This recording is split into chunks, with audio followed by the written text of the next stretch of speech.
किसी के माइंड को पूरी तरीके से नहीं जान सकते हैं। किसी के माइंड में क्या चल रहा है या किसी को पूरी तरीके से समझना थोड़ा सा मुश्किल है, बट हाँ, आप काफ़ी हद तक उसे समझ सकते हैं, उसके माइंड को आप पढ़ सकते हैं। कैसे, आज मैं इसी के बारे में बात करूंगी। हेलो एंड वेलकम, मैं हूं प्रीति। किसी के मन को समझने के लिए, किसी को जानने के लिए एक चीज़ जो सबसे ज़्यादा ज़रूरी है वो है कंसंट्रेशन पावर। आप किसी को कितने ध्यान से सुनते हैं, आप कितने अच्छे से उसे ऑब्जर्व करते हैं। जब आप ध्यान से किसी को सुनते हैं तब आप सही तरीके से उसे ऑब्जर्व भी कर पाते हैं। इसलिए किसी के मन को समझने के लिए, किसी के माइंड को जानने के लिए आपका कंसंट्रेशन पावर जो है वो स्ट्रांग होना चाहिए। सेकंड थिंग है, आप अपने माइंड को एक्टिव रखिए और सामने वाले को कंफर्टेबल फील कराइए। इससे वो आपसे अपने मन की सारी बात कह पाएगा या फिर वो बिना चालाकी से आपसे बात कर पाएगा। वो किसी भी चीज़ को आपसे छुपा नहीं पाएगा। फिर आप पेशेंस के साथ उसे बारीकियों से ऑब्जर्व कर पाएंगे। जिसके माइंड को आप जानना चाहते हैं या फिर जिसे आप समझना चाहते हैं, पहले आप उसके भरोसे को जीतिए, जिससे वो रिलैक्स होकर आपसे अपनी बात कर सके। कुछ अच्छी या फिर उसके फेवर में आप बात करिए।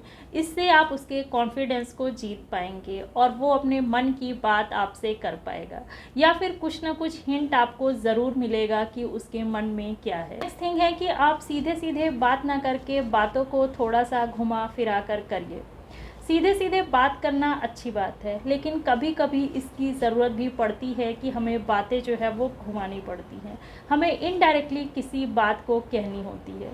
जब हम इनडायरेक्टली किसी बात को कहते हैं तो सामने वाला जो है वो उस चीज़ का बुरा नहीं मानता है और हमें उसके माइंड में क्या चल रहा है इसका आइडिया लगता है, या फिर उसका क्या रिएक्शन होगा इस चीज़ का भी हम आइडिया लगा पाते हैं। उसका बॉडी लैंग्वेज भी उसके मन की बात को एक्सप्रेस करता है।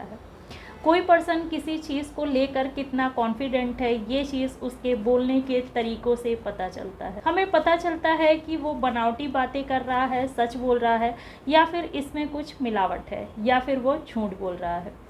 जब वो झूठ बोलता है या फिर कुछ मिलावटी बातें करता है तो ऐसे में उसकी ज़बान जो है वो लड़खड़ाती, उसे थोड़ा सा हेजिटेशन होती, या फिर वो रुक रुक करके बातें करता है, बातों को घुमाता है या बातों को छिपाने की कोशिश करता है। उसकी आवाज़ धीमी होगी और उसके फेस पर एक डर नज़र आएगा और हेजिटेशन तो उसे होगा ही होगा। अगर कोई मनगढ़ंत कहानी बना रहा है, बातों को छिपाने की कोशिश कर रहा है या फिर आपसे झूठ बोल रहा है, तो ऐसे में वो आपसे आई कांटेक्ट भी नहीं रखेगा।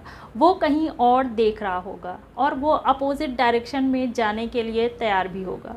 उसके पैर जो हैं वो अपोजिट डायरेक्शन में जाने के लिए तैयार होंगे, मतलब वो आपसे बात करने में ज़्यादा इंटरेस्टेड नहीं होगा। ऐसे पर्सन को जानने के लिए आप उसके बोलने के स्टाइल और उसके डिटेल पर ध्यान दे सकते हैं। चुप रह करके उनकी बातों को सुनते हैं तो आप ज़्यादा अच्छे से उन्हें ऑब्जर्व कर पाते हैं, क्योंकि ऐसी कंडीशन में वो ज़्यादा अपने आप को एक्सप्रेस करते हैं, वो ज़्यादा बोलते हैं, और जब वो ज़्यादा बोलते हैं तो उन्हें समझ पाना, उन्हें ऑब्जर्व कर पाना आपके लिए इजी हो जाता है। हालांकि कुछ लोग ऐसे होते हैं जो इन सारी चीज़ों में काफ़ी एक्सपर्ट होते हैं, यानी कि झूठ बोलना उन्हें बहुत अच्छी तरीके से आता है।